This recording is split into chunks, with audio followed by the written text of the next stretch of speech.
patients post-bariatric surgery. I think the topic today everybody has already covered, the weight regain post-bariatric surgery. What is my main message here is that obesity is a chronic and progressive disease. It's still going to keep on going. Even though you put on an intervention, you may put an obesity into a remission, but the disease is still there. So at some point, it's going to relapse and then progress over time.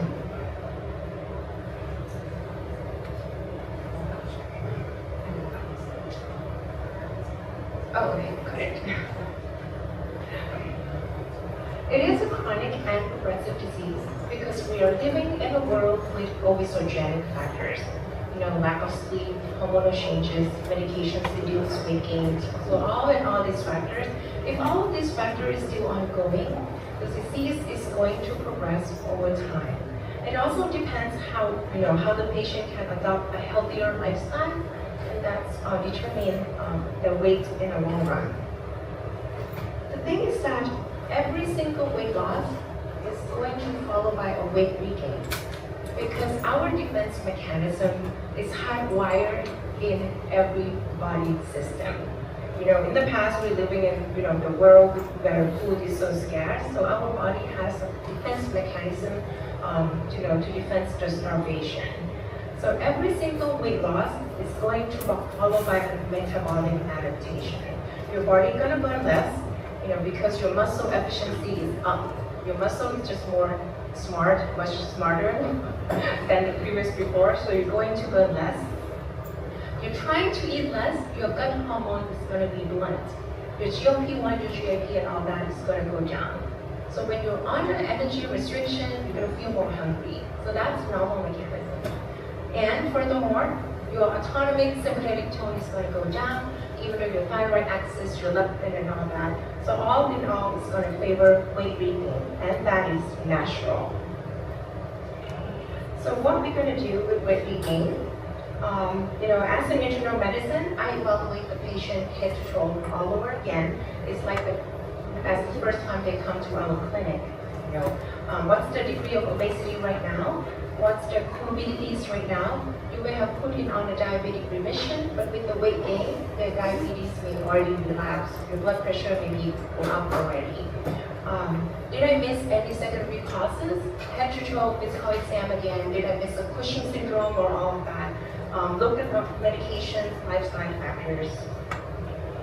And can I emphasize more on the multidisciplinary teamwork here? A patient with weight regain, I send them to everybody on the team, including dietitian, exercise specialists. I may go and knock on my surgeon's door. Hey, I have a patient with weight regain and all that. Please evaluate and all that. Did I miss secondary causes, medication-induced weight gain and all that. This, I'm not going to go into details because 2 more sessions on that. Okay. So what the guidelines say on the weight regain management? So it is saying here that weight regain after surgery is due to multiple factors: hormonal changes, metabolic alterations, surgical failure, nutritional non-adherence, mental disorders, physical inactivity. That's why you need your team to tackle all of these problems. And again, every guideline is going to enforce a sustainable, healthy lifestyle, because all those obesogenic factors around them, you will try to eliminate as much as you can, right? And adding anti-obesity medications or redo operation is still your options. Briefly on dietary intervention, again, it's my magic bullet: high protein, high fiber, low carb, low fat, and that's it. Every single guideline say the same thing, right? High protein and low glycemic index is the best diet on the long run for weight maintenance, even in non-surgical patients. Sometimes patients kind of lose track, 2 or 3 years post-surgery, they forget they have to take much proteins. They kind of put that on the side. So it's very important to emphasize all of these again. So this is a study on nutritional management for weight regain after bariatric surgery. You can see the graph here.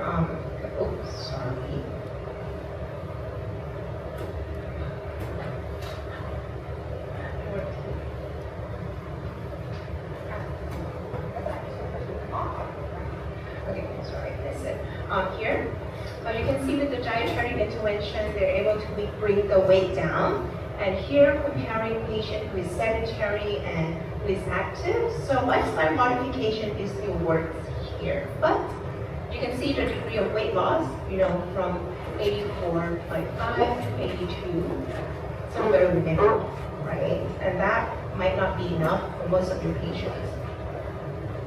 Okay, so next treatment options, you still have weight loss medications, GI procedures, or even a revision surgery, which the next speaker is going to go into details on that. So in terms of weight loss medications or anti-obesity medications, here are the list of all the approved, I'm saying that again, approved anti-obesity medications, which we have here a few oral medications, fentanyl pyramate, naltrexone, bupropion, which are not available in Thailand. Injectable ones are mainly GLP-1, liraglutide, semaglutide, or tirzepatide. I didn't put oral GLP-1 on here because there's no study of the oral GLP-1 in post-bariatric surgery, so only the injectable one. The study here, listed here, well, what I'm going to say is that there are many retrospective studies. There have been a lot of attempts to use fentanyl pyramate, liraglutide, metformin, bupropion, naltrexone. These are mainly retrospective studies. And what do we do with that? This is again a retrospective study. They're comparing between lifestyle modification only, non-GLP-1 medication, which are those the oral ones, and GLP-1 receptor agonists, but mainly in this study was liraglutide 3 mg back in those days. And you can see lifestyle modification, how do we do that? Couldn't slow down the weight gain, right? Non-GLP-1, pretty much the same, and GLP-1 receptor agonist, yes, you can bring down the weight post-surgery. This is the only RCT using medications after bariatric surgery, and this is liraglutide 3 mg daily injection versus placebo. I think this was done in NYU, yes. And you can see here the orange one is the placebo. The weight was down only at 3 months, and then they keep going up. It's a progressive disease, as I said, so the placebo is not helping much. The arms of liraglutide 3 mg, the weight was down to 9% weight loss. And this pretty much the same extent of the liraglutide in non-surgical patients. So average about 9% weight loss. So I mean, it gives you an idea that post-surgical patients, the use of injectable GLP-1, you get pretty much the same response as non-surgical patients. How about semaglutide? This is not an RCT, it's just a cohort. Comparing liraglutide 3 mg and semaglutide, this was only 1 mg weekly. You can see the semaglutide weekly injection, did a bit better than a liraglutide daily injection. But my point here, I think it's weekly injection is give you a better compliance. I always have trouble with the daily injection. The patient always miss 2 or 3 injections per week. So that's another problem. And again, retrospective study on semaglutide. This cohort, the patient were on 1 or up to 2.4 mg of semaglutide weekly injection. And you can see the weight loss here, after 12 months, they can achieve about 15% weight loss. Again, pretty much the same extent that semaglutide 2.4 can do in non-surgical patients. The same study, they did a subgroup on sleep versus bypass and a subgroup on weight regain versus inadequate weight loss. You get a same graph, so pretty much the same response across all the subgroups. Tirzepatide, we don't have much information yet, so wait and see. But my take on is that it's a very powerful medication, so even alone or as an adjunctive that would help the patient's journey, even before and after surgery. Lastly, a few thoughts on our cases. This is my 38-year-old female. She has a room-wide gastric bypass. Her pre-op was 146 kilograms. She was able to down to 77 kilograms, so that's pretty much a successful surgery, right? And then she was, up a little bit and was stable around 80 and 85 kilograms, up to 2 years post-surgery, and then boom, the COVID hit, and then she lost to follow-up. During the COVID, she felt isolated and all that.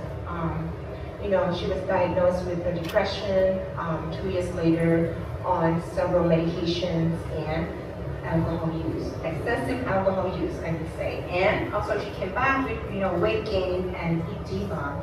And my nutritionist also diagnosed she with a clinical bilirubin. She's thiamine deficiency, edema, and all that. So she was 87, before the COVID, and she's back again. She's up to 108 kilograms.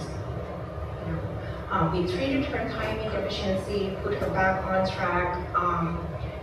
Treated her depression, but she still admitted she still drinks off and on. She admits that to me every time. Couldn't say more. Please screen for alcohol use disorders. It's very important. It's a huge factor for weight regain, and it's kind of give you a whole ball roll on another unhealthy lifestyle as well. My last patient here, 65-year-old female, sleeve gastrectomy 5 years ago, pre-op 118. She was down to 75 kids and stable on around 78 to 80 kids. You may ask, why didn't we do a bypass?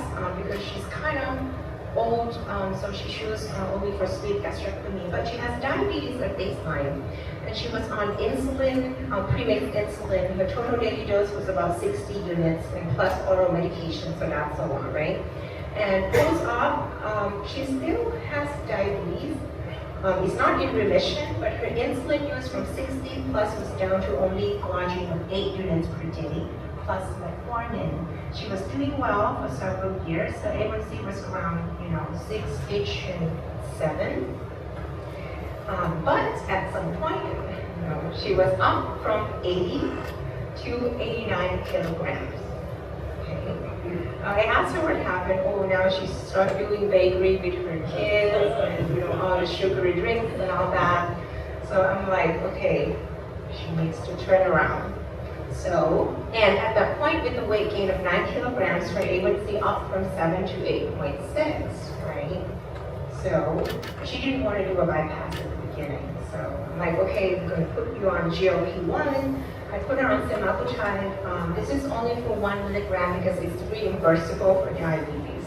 The 2.4 can't be reimbursed, right?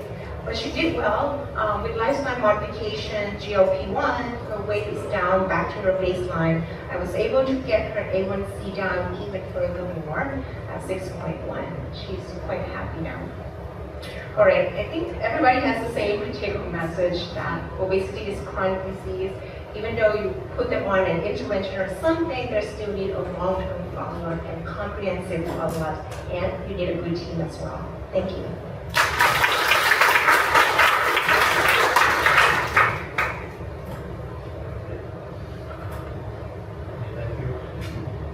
Maybe a few questions because I probably need to leave in 5 minutes if you have 1 or 2 questions right now. Any questions from the floor?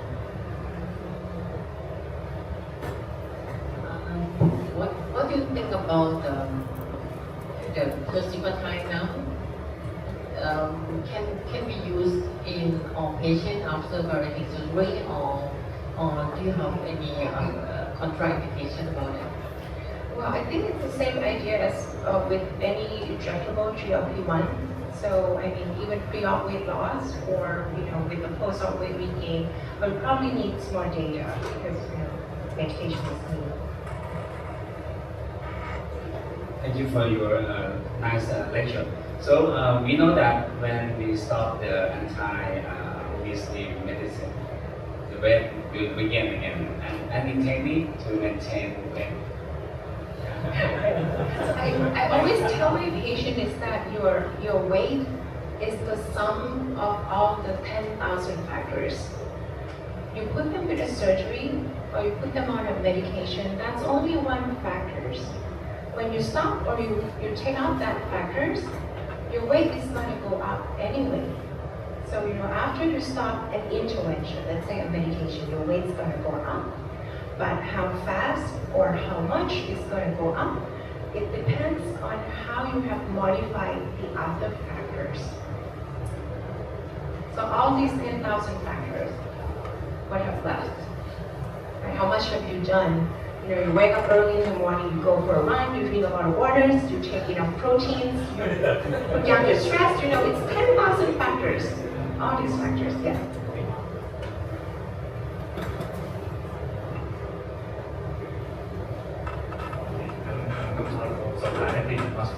Thank you for your presentation. I have one question.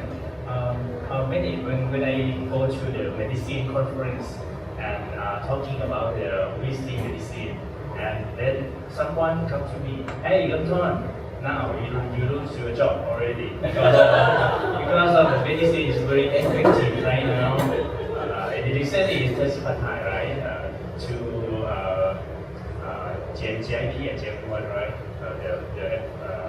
The loss is about 20%. It's more than balloon, like I say balloon, right? The efficacy, but it's not enough like sleep, but it's not surgery. So what is your opinion in the future? Why 10 years about the many that, 3 that, triple that, combination? The medication is very temporary.